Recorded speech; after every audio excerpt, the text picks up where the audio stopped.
వరకు ప్రభు నిన్ను నన్ను మనందరినీ కూడా మరి ఎంతగానో కాసి కాపాడి రక్షించాడు. దేవుని స్తోత్రం.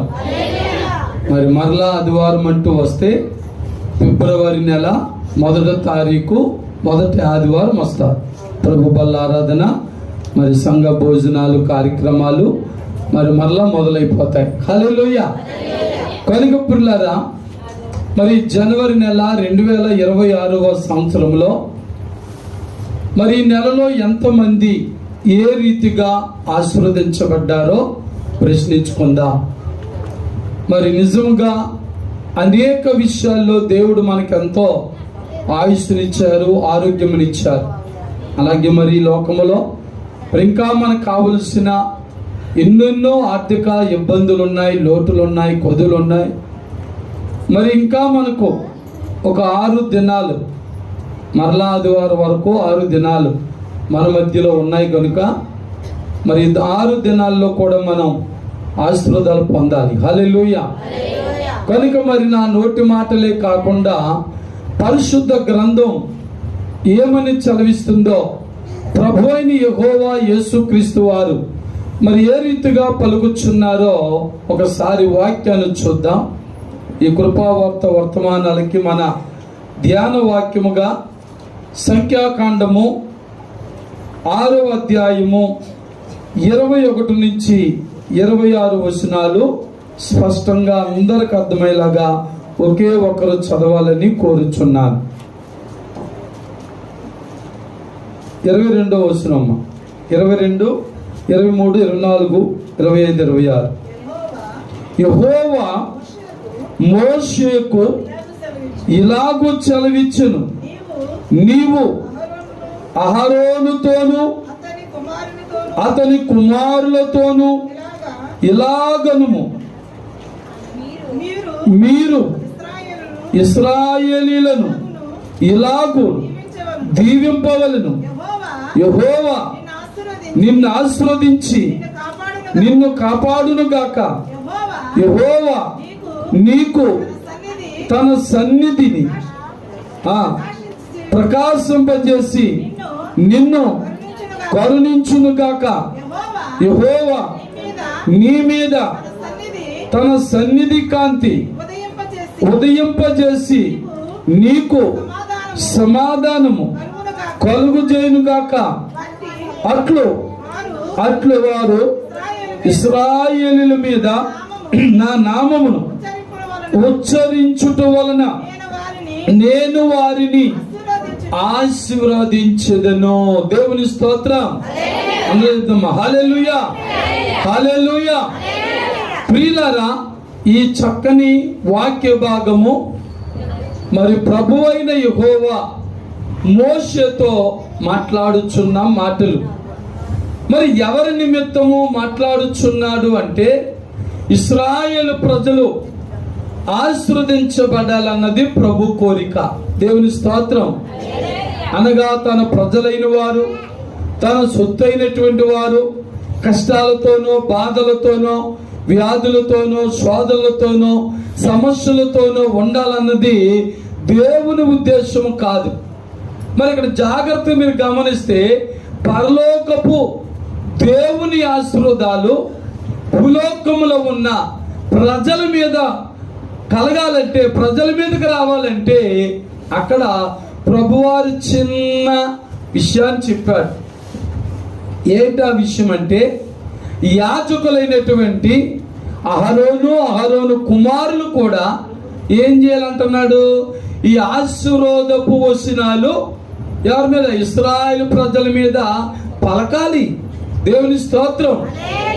అది వారు ప్రార్థన చేసినంత మాత్రానే కాదు.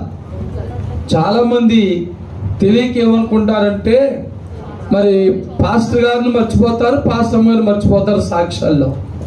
కానీ ఇక్కడ బైబిల్ చెబుతుంది, నీవెంత ప్రార్థన చేసుకున్నా, సంఘం ఎంత నీ కొరకు ప్రార్థన చేసినా, ఇదిగో మరి ఇక్కడ మరలా ఇంటికి వెళ్ళాక ఈ సంఖ్యాకాండం 6వ అధ్యాయం 22వ వచనం నుండి 26వ వచనం వరకు మీరు జాగ్రత్తగా చదవండి. 26వ వచనం ఆఖరిలో అంటున్నాడు, యెహోవా నీ మీద తన సన్నిధి కాంతి ఉదయింపజేసి నీకు సమాధానము కలుగును జయగాక. అట్లు వారు ఇశ్రాయేలు మీద నా నామమును ఉచ్చరించుట వలన నేను వారిని ఆశీర్వదించెదను. దేవుని స్తోత్రం.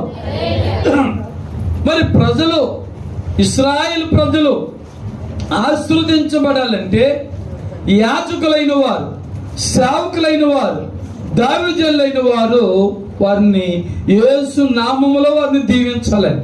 హల్లెలూయా. అది ప్రభువు చెప్తున్నాడు, నా నామము వారి మీద ఉచ్చరించుట వలన.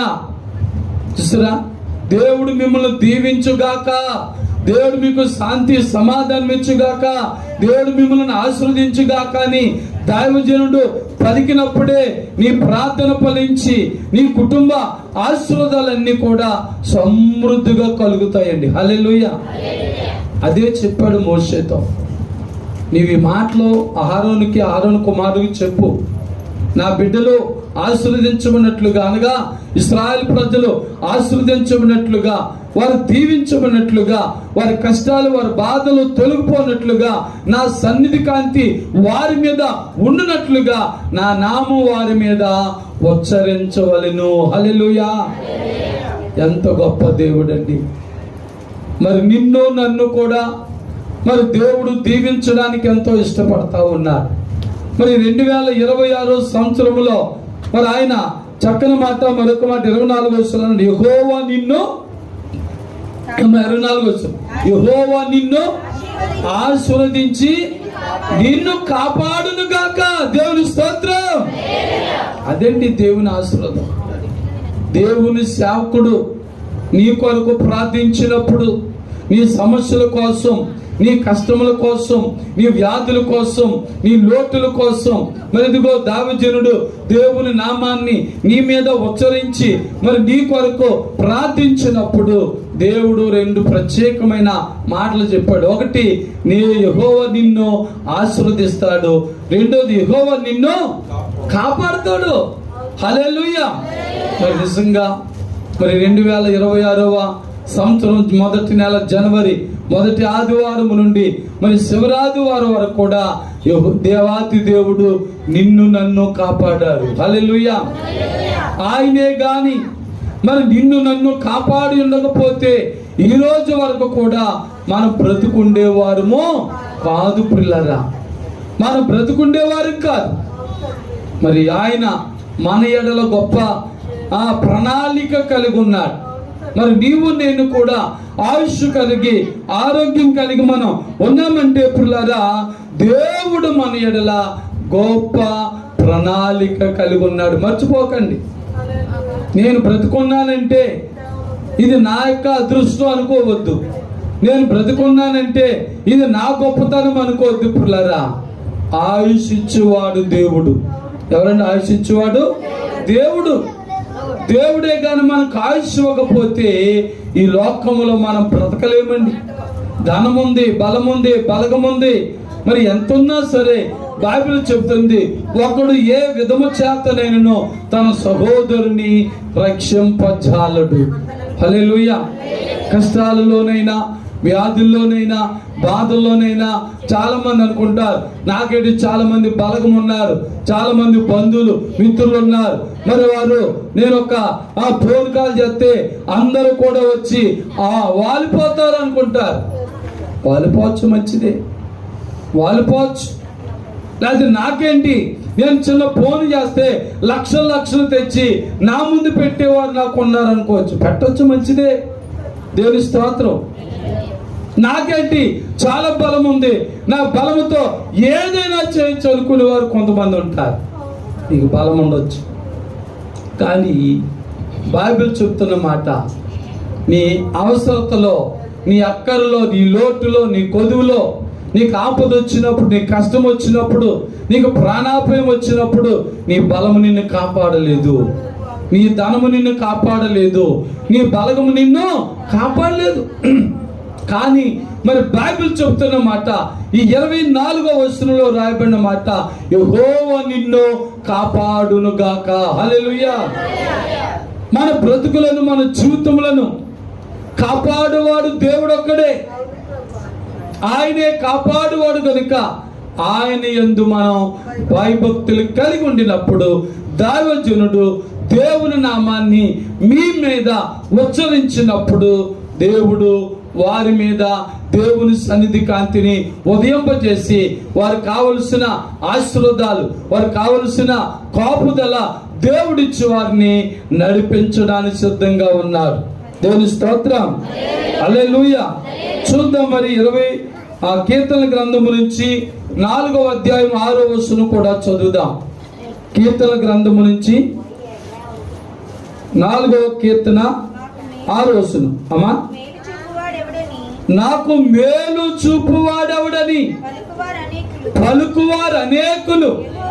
చూడండి, యెహోవా నీ సన్నిధి కాంతి మా మీద ప్రకాశింపజేయము. దేవుని స్తోత్రం.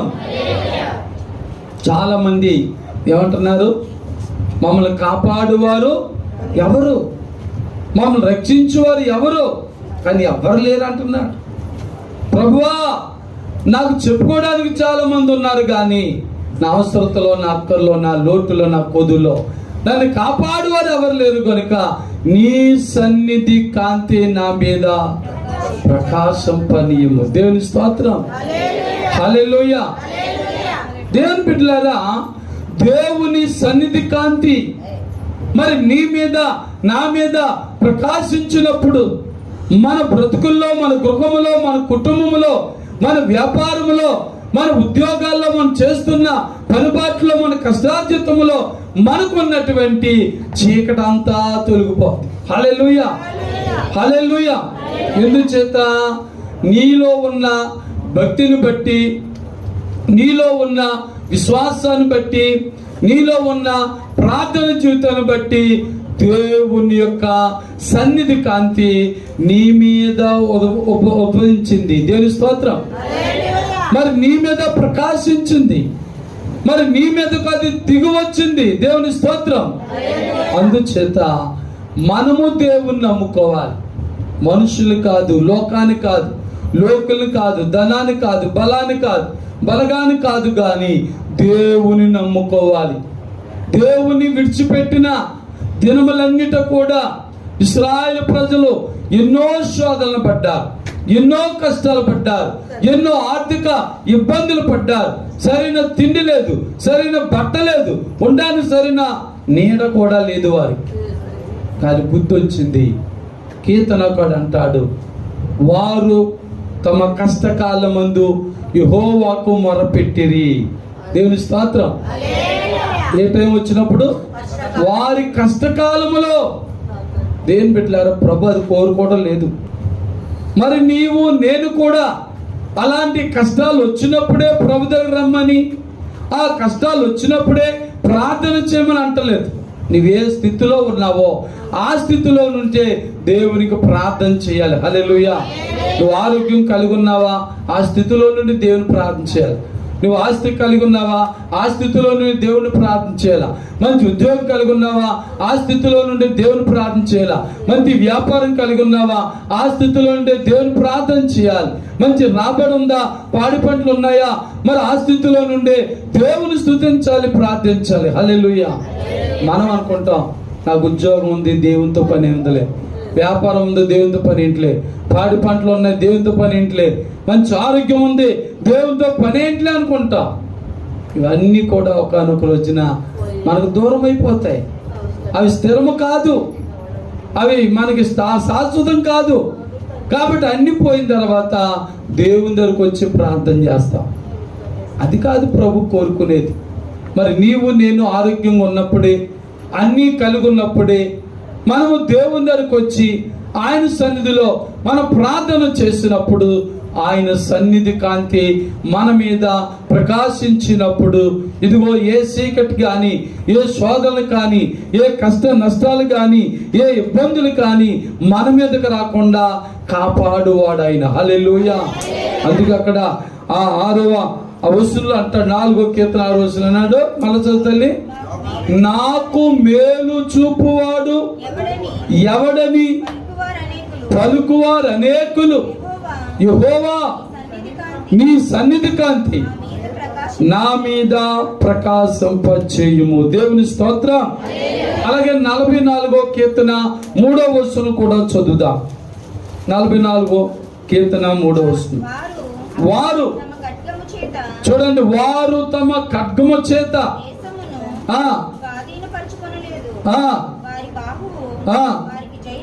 చూడండి, వారు బాహు అంటే వారి చేతులు వారికి జయం ఇవ్వలేదు.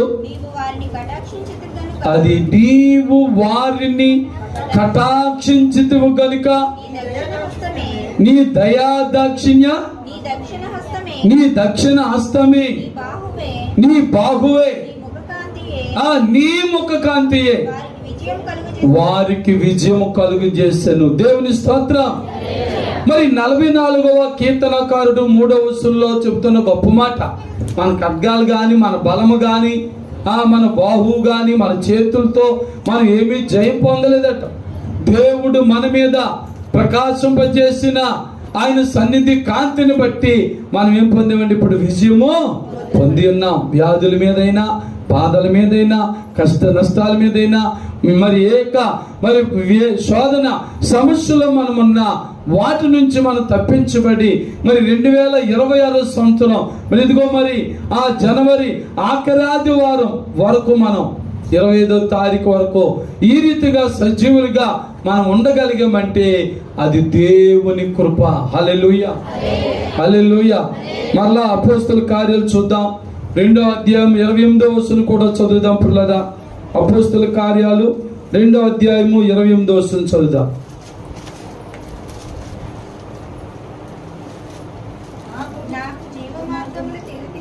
అమ్మా గట్టి చదవండి. నాకు జీవ మార్గములను తెలుపుతివి,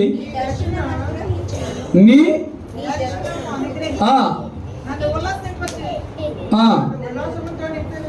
నన్ను ఉల్లాసముతో నింపెదవు. సహోదరులారా,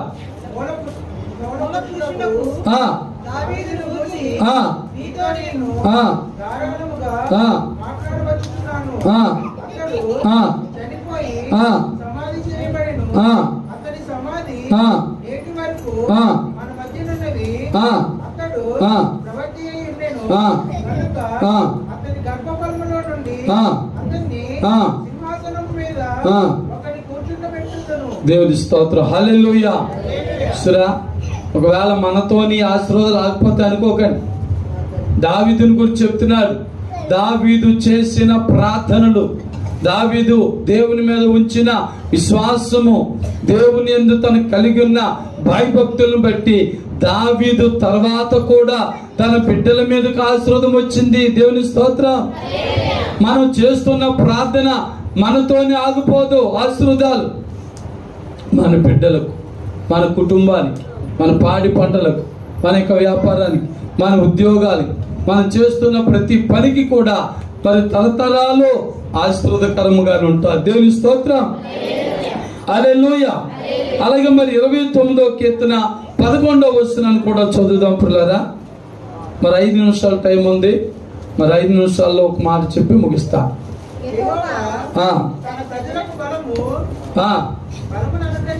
చూడండి, యెహోవా తన ప్రజలకు బలమును అనుగ్రహించును. యెహోవా తన ప్రజలకు సమాధానము కలుగు చేయును. హల్లెలూయా. అది ఈ లోకంలో ఇప్పుడు చెప్పుకునే మాటలన్నీ కూడా మరి నీకు నాకు ఆశీర్వాదకరముగా దేవుని కరముగా ఉండాలంటే అక్కడ ఏమనుంది? తన ప్రజలకు అని ఉంది. ఎవరు ఏమనుందండి? తన ప్రజలకు. మరి నీవు నేను కూడా దేవునికి ప్రజలుగా ఉన్నామా? సాతానికి ప్రజలుగా ఉన్నామా? మరి దేవుని చొత్తుగా ఉన్నామా? మరి సాతాను చొత్తుగా ఉన్నామా? మరి ఆత్మీయానుసారులుగా ఉన్నామా, లోకానుసారులుగా ఉన్నామా ఆలోచన చేయండి. మళ్ళా చదువునా మాట, యెహోవా తన ప్రజలకు ఏమనుగ్రహిస్తాడండి? బలం. దేవుని స్తోత్రం. మరి ఆ బలమును గురించి పౌలు గారు మాట అంటాడు, నేను శారీరకంగా బలహీనుడినేమో గాని ఆత్మీయంగా నేను బలవంతుని అంటాడు. హల్లెలూయా. ఒకవేళ కడవర దినాల్లో, అంచె దినాల్లో సాతాను శోధనలు వచ్చి, వ్యాధి బాధలు వచ్చి మన శరీరాన్ని బలహీనపరచవచ్చు. చెప్పండి, నిన్ను నన్ను కూడా ఈ లోక వ్యాధులు మన శరీరాన్ని ఏం చేయవచ్చండి? బలహీనపరచవచ్చు.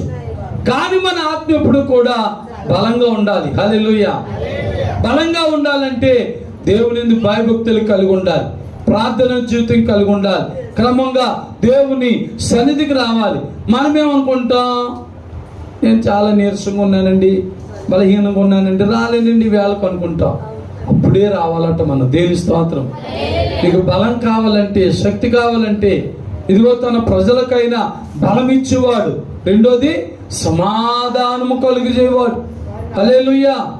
చాలా మందికి మేళ్ళు, మిద్దులు, ఆస్తులు, అంతస్తులు ఉన్నాయి. కానీ నీ దేవుని నమ్ముకున్నా, మరి నీకు నాకున్న ఆ సమాధానం, సంతోషం, ఆనందం వారికి లేదండి. మనకి ఏమి లేకపోయినా గొప్ప ఆనందంగా ఉన్నాం, గొప్ప సంతోషంగా ఉన్నాం. దేవుని బిడ్డలారా, మనము ధనవంతులు కాదు కాబట్టి లక్షలు లక్షలు ఖర్చు పెట్టి వ్యాధులు మనకు రావట్లేదు, వచ్చినా సింపుల్ గా తగ్గిపోతున్నాయి. హల్లెలూయా. మరి మా కోళ్ళు సత్యవతి గారు చెప్పారు కదా, టాబ్లెట్లు కొనుక్కుంది కానీ వేసుకోలేదు, దేవుని మీద ఆధారపడ్డానన్నారు. దేవుడే బలం ఇచ్చాడు, దేవుడే స్వస్థత ఇచ్చాడు. దేవుని స్తోత్రం. నిజమే పిల్లలా, దేవుని మీద మనం ఆధారపడినప్పుడు, దేవుని యందు మనం భయభక్తులు కలిగి ఉన్నప్పుడు, ఇదిగో దేవుడే తన ప్రజలకు బలం ఇచ్చేవాడు, సమాధానం అనుగ్రహించేవాడు. హల్లెలూయా. మరి అలాగా ఆయన అనుగ్రహించడానికి ఏమన్నాడు? తన ప్రజలుగా ఉండాలి. ఎలా ఉండాలండి మనం? తన ప్రజలు. నేనే అనుకున్నట్టు ఉండకూడదు. మరి నీవు నేను కూడా కొత్త నిబంధనలు చెప్తున్నాడు, మీరు మీ చొత్తు కాదు. ఏమన్నాడు కొత్త నిబంధనలో? మీరు మీ చొత్తు కాదు, మీరు విలువ పెట్టబడి కొనబడిన వారు కనుక మీరు దేవుని చొత్తు. హల్లెలూయా. అది ఎవరు నమ్ముతారంటే ప్రభు నమ్ముకున్న వారే నమ్ముతారు. ప్రభు నమ్మలేని వాళ్ళు నాకేముందలే, నన్ను రక్షించేవారు ఎవరున్నారు? ఇందా చదివాం కదా కీర్తన గారు చెప్పినట్టుగా, మరి నన్ను రక్షించేవారు ఎవరున్నారు, నాకు మేలు చేయవారు ఎవరున్నారు, నన్ను కాపాడువారు ఎవరున్నారు అనుకుంటాం. లేదు పిల్లరా, ఎవరైతే పిల్లరా, యోహాను సువార్త 1:12 అంటాడు, తన్ను ఎందరు అంగీకరించిరో. దేవుని స్తోత్రం. ఏమండి, తనని ఎందరైతే అంగీకరిస్తారో వారందరికీ బలమే, వారందరికీ శక్తే, వారందరికీ సమాధానమే. దేవుని స్తోత్రం. ఏం చేద్దాం అక్కడ అంటాడు, తీసారా చదవండి. తను ఎందరు అంగీకరించారో వారందరికీ దేవుని కుమారుల అధికారం ఇచ్చాను అంటాడు. హల్లెలూయా. మరి నీకు నాకు కూడా దేవుని నమ్ముడు ద్వారా దేవుని కుమార్తెగా అధికారం ఇచ్చాడు ఆయన. అందుచేత మరి దేవుని అంగీకరించిన వారందరికీ కూడా ఇదిగో మరి ఇలాగే ఆ వచనాల్లో రాయబడిన ఆ సంఖ్యాకాండ 6:24 చెప్పినట్లుగా యెహోవా నిన్ను ఆశీర్వదించి నిన్ను కాపాడునుగాక. హల్లెలూయా. మరి రాత్రికాల సమయంలో మరి నీవొక్కసారి ఆలోచించు. మరలా ఆదివారం మనం వచ్చేసరికి ఈ జనవరి నెల ఉండదు, ఫిబ్రవరి 1వ తారీఖు మొదటి ఆదివారం వచ్చేస్తుంది. కనుక దేని బిడ్డలారా, ఇప్పుడే మనల్ని మనం ఒకసారి ప్రశ్నించుకోవాలి. మనలో ఎంతమంది దేవుని అంగీకరించడం అంటే పిల్లరా బాప్తిస్మం పొందేసాను కదా అనుకోకండి. బాప్తిస్మం పొందేసినంత మాత్రాన ప్రభుని అంగీకరించేవో అనుకోవడానికి వీల్లేదు. ఎవరైతే దేవుని మాట ప్రకారంగా జీవిస్తారో, మరి దేవుని వాక్యానుసారం నడుస్తారో వారే ధన్యులు, వారే నిజముగా దేవుని అంగీకరించేవారు. అందుకే మరి 128 కీర్తన 1 వస్తున్నామన్నాడు, యెహోవా యందు వచనాలు చదివినటువంటి విలువైన మాటలను బట్టి పిల్లరా, ప్రభులో మనము బలముగా ఉందా, స్థిరముగా ఉందా? ఒకసారి మనం మోకరించి ప్రభు సన్నిధిలో మనము ప్రార్థన చేసుకుందాం. దేవుని మనం ఎలాగ అంగీకరించాం, ఎంతగా అంగీకరించాం, ఎంతగా మనం ఆయన యందు భయభక్తులు కలిగి ఉన్నాం, ఎంతగా మనం ఆయన త్రోవలో నడుస్తున్నాం. ఒకసారి మనలో మనం పరీక్షించుకుందాం, పరిశోధించుకుందాం పిల్లరా. ప్రభు ఇచ్చిన విలువైన సమయం, ప్రభు ఇచ్చిన అద్భుత గడియ ఇది. ఇక సమయం మనం పోగొట్టుకోకుండా దేవుని సన్నిధికి వచ్చాం, దేవుని ఆరాధిస్తున్నాం కనుక మనలో మనం ఒకసారి ప్రార్థన చేసుకుందాం. ప్రేమామయుడా యేసయ్య నీకు వందనాలు. మరింతవరకు కృపా వర్తమానములు విని నా బిడ్డలు దీవించబడి ఉన్నారు. ఎందుకంటే యెహోవా నిన్ను ఆశీర్వదించి నిన్ను కాపాడునని సంఖ్యాకాండం 6వ అధ్యాయం 24వ వచనములో సెలవిచ్చిన ప్రకారంగా ప్రభువా, ఇదిగోనైనా నన్ను నా సంఘమును ఆశీర్వదించండి, కాపాడింది నీ స్తోత్ర. ఇప్పటికీ చాలా మంది ఆశీర్వదించబడ్డారు, చాలా మంది నీ ద్వారా కాపాడబడ్డాం ప్రభా. లేకపోతే మేము 2025వ సంవత్సరంలోనే మా ప్రాణాలు పోవాలనైనా, కానీ భయంకరమైన వ్యాధుల నుంచి, బాధల నుంచి, శోధన సమస్యల నుంచి కూడా రక్షించి మమ్మల్ని ఇంతవరకు కాపాడడానికి నీకు వందనాలు తండ్రి. మా ముందు ఇంకా నాయన 11 నెలల ఒక వారము దినాలు ఉన్నాయి. వాటన్నిటిలో కూడా నన్ను మమ్మలను కూడా కాపాడండి. మాకున్న లోటులు కోదులు దూరపరిచి మమ్మల్ని ఆశీర్వదించమని యేసుక్రీస్తు పరిశుద్ధ నామములో ప్రార్థించి వేడుకొనుచున్నాము తండ్రి. ఆమేన్, ఆమేన్. దేవుని స్తోత్రం, హల్లెలూయా. ప్రియులారా, ఇంతవరకు కృపావార్త వర్తమానములు శ్రద్ధగా విని ఆశీర్వదించబడిన, ప్రభు చేత కాపాడబడిన మీ అందరికీ నా హృదయపూర్వకమైన వందనాలు తెలియజేస్తున్నాను. God bless you, God bless you all. Amen, amen.